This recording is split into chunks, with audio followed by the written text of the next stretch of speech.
Hello students, তোমরা যারা গৌরবঙ্গ ইউনিভার্সিটির আন্ডারে সেকেন্ড সেমিস্টারে ছাত্রছাত্রী আছো এবং তোমাদের এডুকেশন সাবজেক্টটা মাইনর কোর্স হিসেবে আছে, আজকের ক্লাসটা তোমাদের জন্য খুবই গুরুত্বপূর্ণ।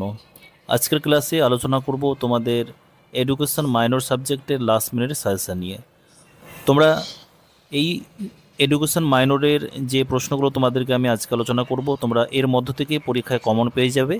আমি তোমাদের বলে দেবো তোমরা কোন প্রশ্নগুলো ভালো করে তোমরা রিভিশন দেবে, ঠিক আছে? দেখো, তোমাদের পেপার নেম হচ্ছে সোশ্যোলজিক্যাল অফ ফাউন্ডেশন। আর তোমাদের এখানে টোটাল যে মডিউলগুলো আছে আমি পরপর তোমাদের আমি দেখাবো। দেখো, প্রথম যে মডিউলটা আছে, এই মডিউল থেকে তোমরা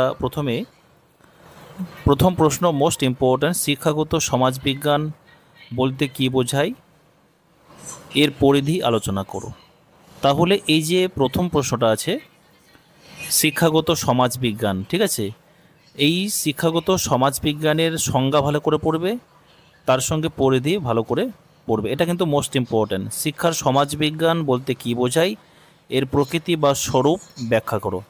তোমরা সংজ্ঞাটা দুই জায়গায় কিন্তু আলাদা করে পড়ার দরকার নেই। তোমরা একটা সংজ্ঞা ভালো করে পড়লেই তোমরা কিন্তু প্রকৃতি বা পরিধিটা তোমরা আলাদা করে পড়লে তোমরা আশা করি সেখানে তোমাদের হয়ে যাবে। তারপরে দেখো, শিক্ষাগত সমাজবিজ্ঞান এবং শিক্ষার সমাজবিজ্ঞানের মধ্যে সাদৃশ্য বা বৈসাদৃশ্য আলোচনা করো। এটা মূলত তোমরা চেষ্টা করবে যে পার্থক্য আকারেও কিন্তু এটা আসতে পারে, যে শিক্ষাগত বা সমাজবিজ্ঞান বা সমাজ দর্শনের মধ্যে যে সাদৃশ্য বা বৈসাদৃশ্য, সেগুলো কিন্তু তোমাদের কিন্তু ভালো করে পড়তে হবে। শিক্ষার সমাজতাত্ত্বিক নির্ধারক, মনে রাখবে, শিক্ষার সমাজতাত্ত্বিক নির্ধারক মোস্ট ইম্পর্ট্যান্ট। শিক্ষার সমাজতাত্ত্বিক নির্ধারক হিসেবে পরিবার ও রাষ্ট্রের ভূমিকা আলোচনা করো। এখানে দুটো কিন্তু নির্ধারক আছে, একটা হচ্ছে পরিবার, আমি তোমাদের লাস্ট মিনিট সাজেশন বা এর আগের সাজেশনও তোমাদের দিয়েছিলাম, ঠিক আছে। শিক্ষা একটি সামাজিক প্রক্রিয়া, উক্তিটির তাৎপর্য ব্যাখ্যা করো। তাহলে এখানকার মধ্যে তোমরা ভালো করে পড়বে 1 নম্বর, 2 নম্বর, 3 এবং 4, এই 4 নম্বর কিন্তু চারটে ভালো করে পড়লে তোমরা একটা কমন পেয়ে যাবে। আর এই শিক্ষা একটি সামাজিক প্রক্রিয়া, এটাও কিন্তু ইম্পর্ট্যান্ট আছে, এটাকে বাদ দিলে চলবে না। তারপর দেখো মডিউল 2, সংস্কৃতি বলতে কী বোঝায়, এর প্রধান উপাদানগুলি উদাহরণসহ আলোচনা করো। এটা সবচেয়ে বেশি ইম্পর্ট্যান্ট, এটাকে স্টার মার্ক দিয়ে রাখো। সংস্কৃতি ও সমাজের মধ্যে পারস্পরিক সম্পর্ক ব্যাখ্যা করো, মোস্ট ইম্পর্ট্যান্ট। সাংস্কৃতিক পশ্চাৎপদতা কি, এর কারণ ও শিক্ষাগত প্রভাব আলোচনা করো। দেখো, আমি যেগুলো বেশি ইম্পর্ট্যান্ট সেগুলোতে কিন্তু আমি বেশি স্টার মার্ক দিয়েছি, তার মানে এই তিনটাই কিন্তু মোস্ট ইম্পর্ট্যান্ট। তারপর তোমরা 4 এবং 5 এমনি দেখে যেতে পারো, এগুলো অতটা ইম্পর্ট্যান্ট না, ঠিক আছে, তোমরা এমনি দেখে নাও। তারপরে তোমরা এই যে 6 নম্বরটাও আমি বাদ দিয়েছিলাম, এটা ইম্পর্ট্যান্ট না, ওই জন্য। এরপর 3 নম্বর মডিউলে তোমরা পড়বে সামাজিক গোষ্ঠী কাকে বলে, এর বৈশিষ্ট্যগুলি উল্লেখ করো।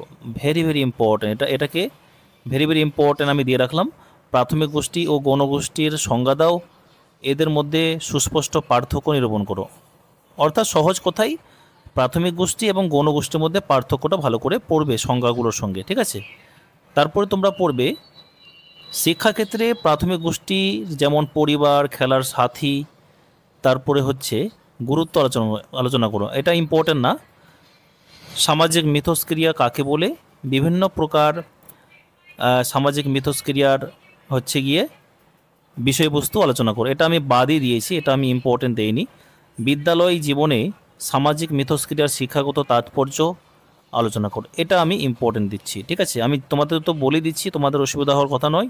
তারপরে সামাজিকীকরণ কি, এর প্রধান বৈশিষ্ট্যগুলো আলোচনা করো। এটা কম ইম্পর্ট্যান্ট, কিন্তু 7 নম্বরটা বেশি ইম্পর্ট্যান্ট। সামাজিকীকরণের বিভিন্ন মাধ্যম বা সংস্থা, যেমন পরিবার, বিদ্যালয়, সমবয়সী গোষ্ঠী এবং গণমাধ্যমের ভূমিকা আলোচনা করো। যে কোনো একটা তোমরা ভালো করে পড়বে, মানে এখানকে বিদ্যালয়, পরিবার, সমবয়সী গোষ্ঠী, গণমাধ্যমের ভূমিকা, এগুলো কিন্তু তোমাদের কিন্তু আসতে পারে, ঠিক আছে।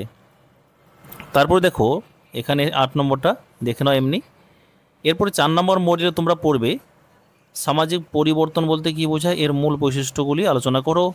Very important. সামাজিক পরিবর্তনের প্রধান কারণ বা উপাদানগুলি কী কী, সংক্ষেপে আলোচনা করো। Very important.